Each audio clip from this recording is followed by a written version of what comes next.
नमस्कार मित्रांनो, घरोघरी मातीच्या चुली या मालिकेच्या 26 डिसेंबरच्या भागात आपण पाहणार आहोत.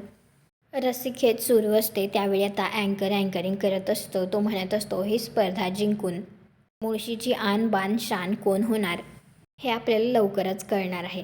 कारण दोघेही तितक्यात जोरात फोर्स लावत असतात, टीम आकाश आणि टीम पृथ्वी. आणि माया हे सगळं पाहत असते आणि तिला तर कळतच नाही. तिने टीम पृथ्वीला एवढा त्रास देऊन सुद्धा ते गेममध्ये बरोबर टीम आकाशच्या बरोबरीला खेळतायत, यामुळे तर तिला धक्काच बसलेला असतो. त्यानंतर इकडे आता सुमित्रा जानकीला एक चेक देतच म्हणत असते, हा चेक घे, तुला हवी तेवढी रक्कम लिही, पण माझ्या मुलाच्या आयुष्यातून कायमची निघून जा.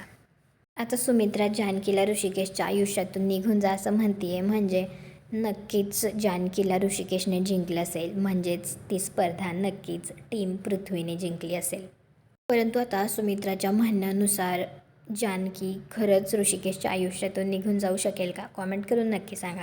व्हिडिओला लाईक करा, आपल्या मराठी मालिका चॅनलला सबस्क्राईब करा. भेटू पुढील भागात.